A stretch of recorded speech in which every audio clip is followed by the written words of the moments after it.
Welcome into another Q&A episode of Dealing the Cards. We are just off the heels of the news that Turner Ward has been let go by the St. Louis Cardinals. So we'll address that and some of the hitting coaching situations today, as well as some questions about the 40-man roster. How much salary do the Cardinals actually need to cut? And is this really a reset or is it more of a rebuild? We'll address all this in this week's Q&A episode of Dealing the Cards.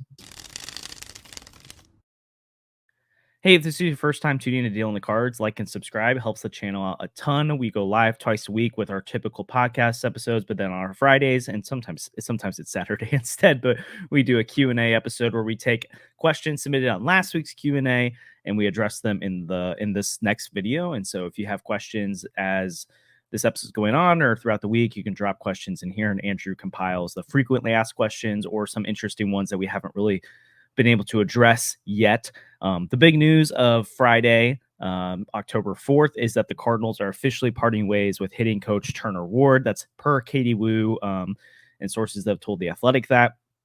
Again, not super surprising that they would decide to let go of Turner Ward after a season like this. They posted the sixth lowest OPS in the National League, fourth fewest home runs. But again, the runners in scoring position thing was the thing that we all talked about this year, right? They were the worst in the National League with team batting average, slugging percentage, and OPS with runners in scoring position. And it was historically bad. I haven't looked in a little bit, but at one point they were like the 11th worst OPS with runners in scoring position since like 1924.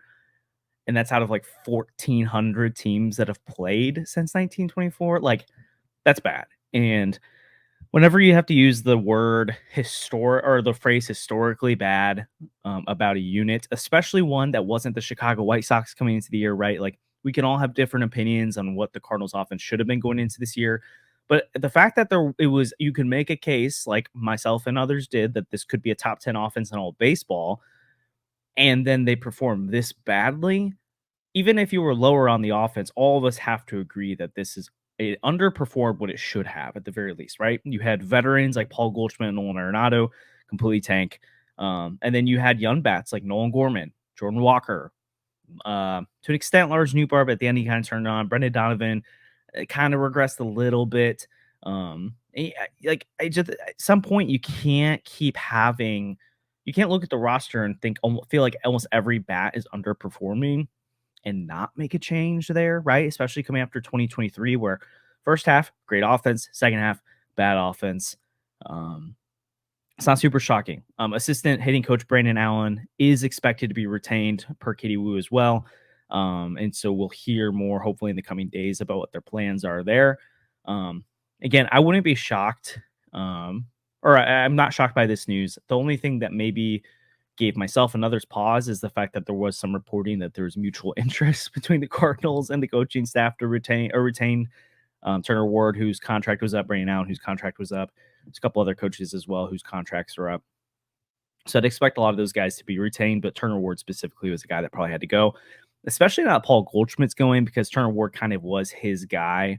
I feel like that is a natural off ramp for Turner Ward here. I think the big thing that as we're looking toward the future for the Cardinals and what they're kind of looking for in a hitting coach is probably someone that has the track record, experience, and skill set of working with young hitters, right? As they're revamping player development and as they're looking toward reshaping what that looks like, they need to have a clear line of communication, a clear bridge between the minor league staff and major league staff, and that the things being communicated in AAA, AA, single A, and the way they're preparing their hitters is going to actually prepare them well for what the major league coaching staff is saying as well.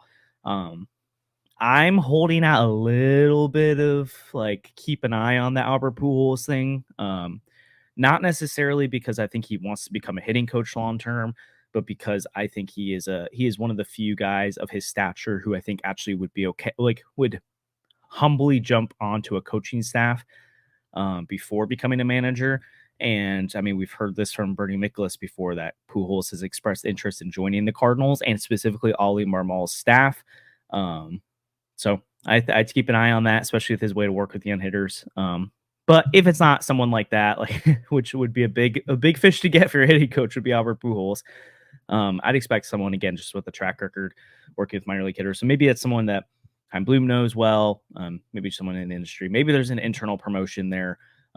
But I'd say the biggest thing that we need to look for and that we should be hoping for from the Cardinals is they continue to expand their major league staff and their minor league instructors. That at some point, they've got to catch up with the staffing around the league, especially when you're the St. Louis Cardinals. You can't be getting outstaffed by so many of these lower market, lower budget teams who are investing in their player development departments. And again, they were super understaffed in 2023. They expanded the staff a little bit going into 2024. They need to continue to expand it. So good news that Turner Ward is out of town. Nothing against the guy, but just made too much sense to make the move there. So before I continue into the rest of the questions, I just want to thank one of our sponsors of the podcast, and it's 314 Sports Cards and Collectibles, located at 9640 All Boulevard in Olivet. Open 10 to 5 Monday through Friday and 9 to 4 on Saturdays. They buy, sell, and trade all sports cards and Pokemon cards. So they have the newest selections of packs, boxes, and single cards of local players and stars around the league. So go in and check them out, 314. I know many of you have already done that. They tell us all the time that they hear from you guys. So go in there and let them know that Dealing the Cards sent you. Go check out if you're into collecting specific cards or you like ripping packs, opening boxes. They've got a great selection there. So Andrew goes all the time. I still need to get down there, but it's a great business to check out. So thanks, 314, and go check them out. So the next question that we want to kind of talk through today is there are some questions about who we think may be removed from the 40-man roster going into the offseason. It's a really interesting question to ask now that we know that there's potential that there's going to be a lot of guys moved via trade, right? I think my list would have been a little bit different potentially if we didn't expect some kind of not fire sale, but again, the veterans being moved like a Contreras, Nato, Goldie, Gray, all those guys. But I've listed 10 guys that I think could be off the 40-man. The Cardinals currently are set to be at 42 on the 40-man because of Keenan Middleton and Drew Rom. But again, like getting a couple of guys hit free agency. They have multiple guys who are expected to hit free agency at this point that I think will be off the 40-man rosters. That kind of saves that, but trades as well. So I'll just kind of run through who I believe. So from the pitching side of things, it's hard to guess because I wouldn't be surprised if they bring back one or two of these veterans because they need to prioritize the young pitching in the rotation next year, but they don't necessarily have like 5, 6, 7 guys that I want starting right away. I guess personally, like you want to see Palante, you want to see McGreevy at some point, you want to see Quinn, could be soon, could be later. Probably want to see Semmer Bursa at some point, Graceffo, guys like that. But you need some depth too in case of injuries, and I don't think they're trying to tank. So you want some extra arms in there. And you also don't want to force the young arms into the rotation. Like if Quinn needs some seasoning at AAA, you don't want him to have to pitch opening day if you don't have to. So that's just kind of my 2 cents there. But I do think you see Gibson, Lynn, Gray, and I think Steven Matz is a potential guy from the rotation or that mix that could get moved. Miles Michaelis, I think, will stay at this point. What's the point in like trying to offload? I mean, if they can offload a significant portion of his salary and not give away a prospect, go for it, I guess. But you do need some innings, and if you're going to lose money off the books in all these other ways, you don't need to force trying to pay down that contract. So Gibson, Lynn, Matz, Gray, and then from the bullpen perspective, Ryan Helsley expect to be traded along with Sonny Gray and Steven Matz. I think Zach Thompson's a DFA candidate at this point with how disappointing 2024 was. And then I think Andrew Kittredge will probably go somewhere else in free agency at this point. I don't necessarily see him re-signing in St. Louis unless, I mean, there's going to be some high leverage spots continuing open. I mean, he already was one, but he could be the closer next year or at least in line to get some of those chances. So I can see him returning or the Cardinals looking into that. But I'm going to guess probably goes to a contender. And then on the hitting side of things, I think, again, we see Wilson Contreras, Nolan Arenado, and Paul Goldschmidt traded. And then really the only other position player that I thought was maybe up for grabs, or at least his 40-man spot is Jose Fermin with how, just let's be honest, how bad the last 2 years have been at the major league level. But they don't necessarily need to do that, especially if they don't necessarily, I mean, they don't really trust Jose Fermin at shortstop either, but they want some depth there and don't have to bring in a veteran. Again, he could be around, but he's a guy I'd look to potentially be moving off the 40-man roster. I also don't think It's for sure.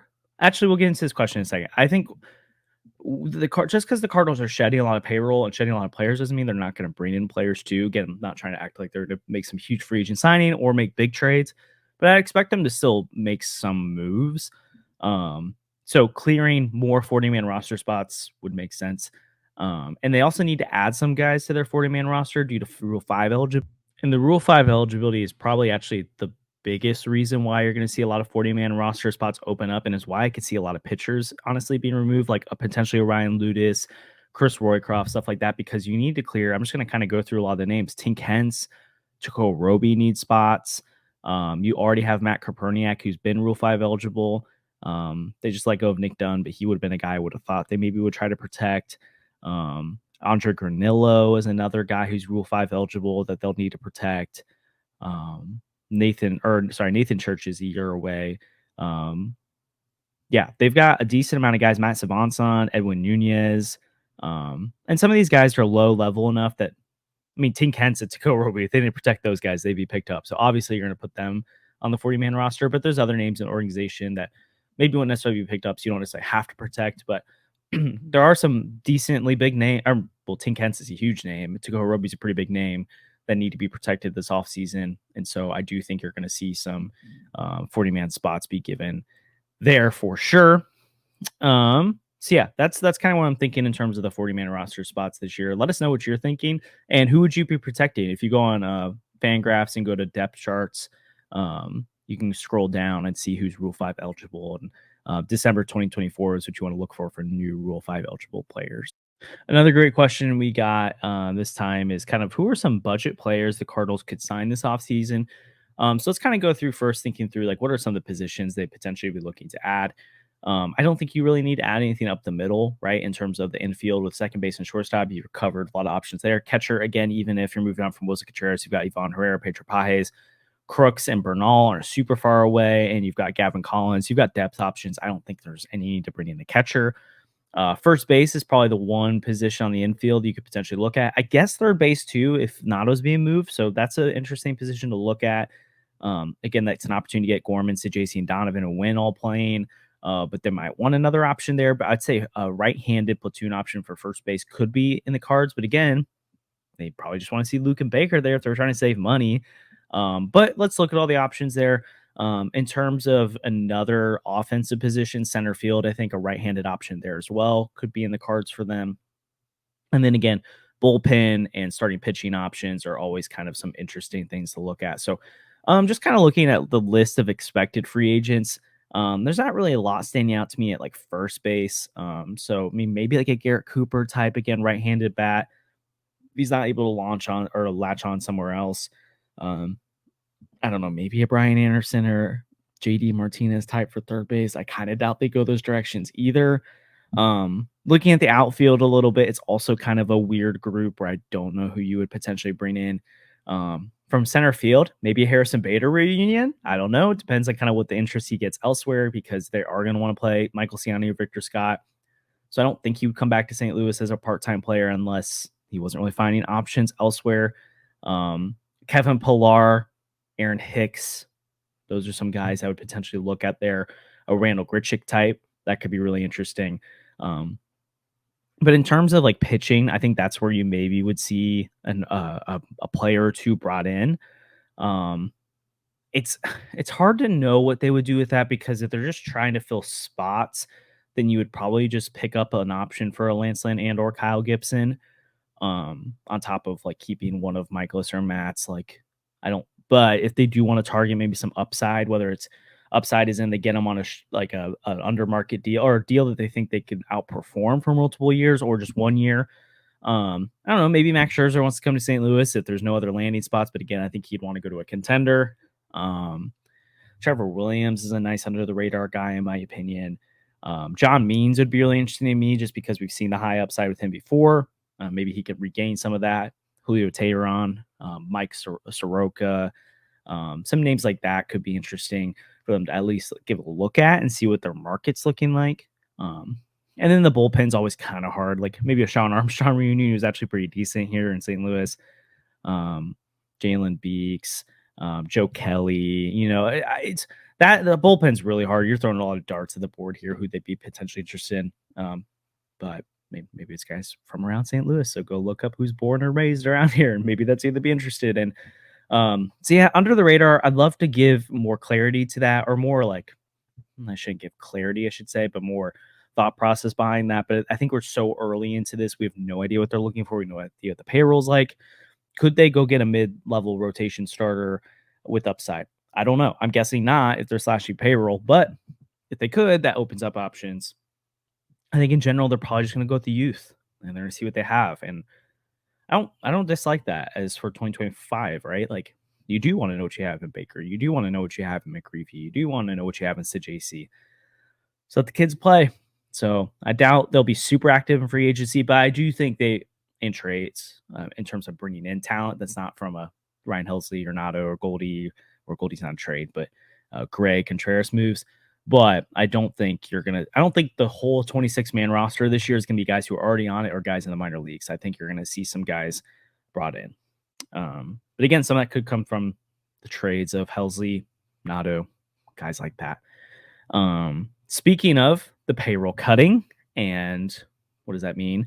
There was some questions about how much payroll are they cutting, and they said, Goldie, Lynn, Gibson, potentially Middleton, trade Mats. That's like $65 million right there. You could basically have the same team if you have this year at the lower floor, but also a higher ceiling with internal replacements. Else the back end of that question, totally agree. Like I think the range of outcomes for the 2025 St. Louis Cardinals is trending toward wide, where even if they get rid of a lot of the veterans, you probably still have the potential of winning about 84 games next year or something like that, because like Goldie, didn't really give you a lot this year. Nato didn't give you a lot this year. Lennon Gibson filled their roles, but like you could get better from McGreevy and Quint Matthews potentially. There's a world where this team is as good. Better might be a stretch. As good is already kind of a stretch because you're relying on a lot of young guys to provide, but it's possible they could.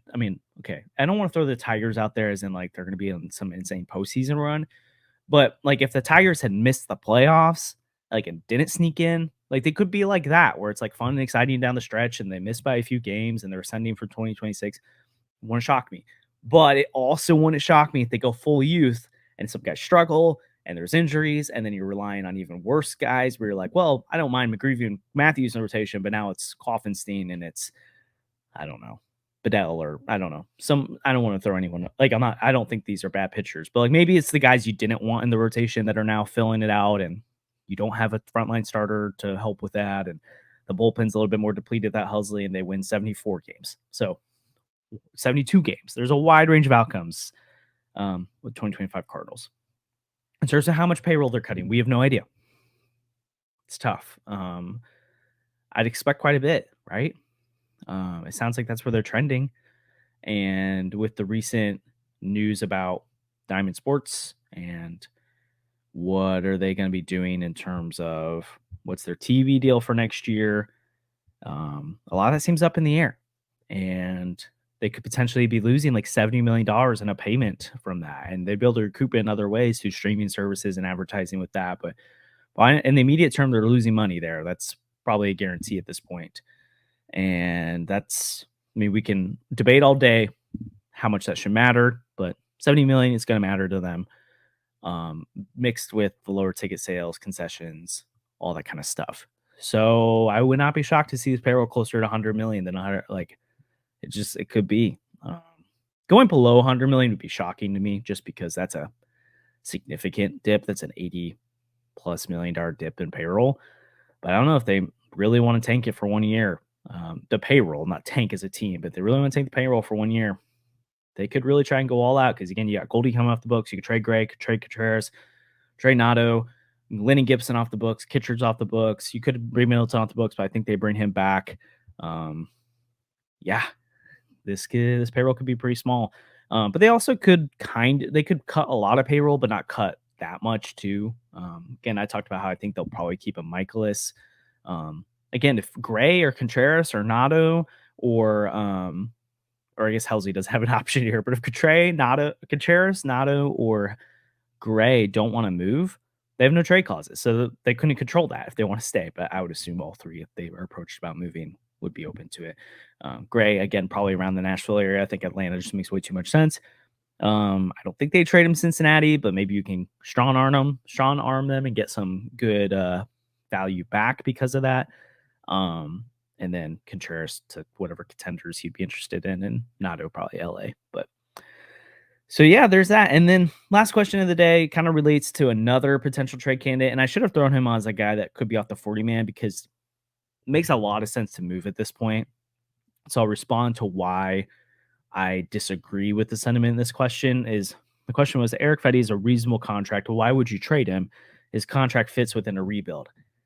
Yes and no. Like the number, yes, you love that you're only paying him $7.5 million. That's great. But you also only have him under contract for one more year at $7.5 million, and then he hits free agency and gets more than that probably. And so what's the point of keeping him, right? Like if you're not, well, again, their main goal isn't making the playoffs, I should say, but they're not against contending. I think Eric Fedde is trade value then, right? Like think about the Cardinals had to give up Tommy Edman to get him and Tommy Pham, and Tommy Pham was not super valuable. It was mostly the Edman part of it that got the Fedde part done. And there were people that thought the White Sox kind of sold on that trade. Again, partially because they gave up Kopech and some other stuff too, or Pham, and it just was kind of a weird trade for them. But I think you kind of again, Fedde's not going to give you the same value back at the deadline because A, he was pitching great, and B, he had a year and a half of control. Now we have a year. But again, $7.5 million, if a team wants to sign Lance Lynn or Sonny Gray, or Lance Lynn, not Sonny Gray, Lance Lynn or Kyle Gibson to a free agent contract this offseason, it's probably $12 million. $7.5 million is half the money, almost half, a little over half the money. So again, especially for teams operating a smaller payroll, that stuff matters. Again, you're not getting a haul for Eric Fedde, but you can get some interesting pieces back. And I would rather trade Eric Fedde and keep Miles Michaelis if 2025 is a retool or rebuild or reset, whatever you want to call it, than to trade Michaelis and try to pay down a bunch of that money and get nothing in return when you could clear, if you trade Fedde, you're not paying down any of that $7.5 million. So you're clearing all $7.5 million off the books and you're going to get something of value back. So that's why Eric Fedde makes for an interesting trade candidate to me for sure. So those are our questions from this week. Again, a lot going on in Cardinal land. Hopefully you've been watching October baseball. AL Central apparently is really good, and the Brewers, wow, what a loss to Pete Alonso last night. Yeah, hopefully the Cardinals are back there in the next few years. We'll see. It's a weird place to be in if you've been following the Cardinals for any amount of time. This is just not, it's not where we're expecting things to be at, but the Chaim Bloom era should bring some exciting things. So we'll see what happens with that. Again, month of October, as it gets closer and closer to the end of the World Series and the offseason begins, we'll get a lot more clarity in terms of reporting out there what the Cardinals are actually doing. Again, clarity with the TV rights will probably help too. Gauging interest in the trade market in some of these guys. So we'll be here to cover all of that this offseason. So stay tuned to the Only Cards, and we'll see you guys next time.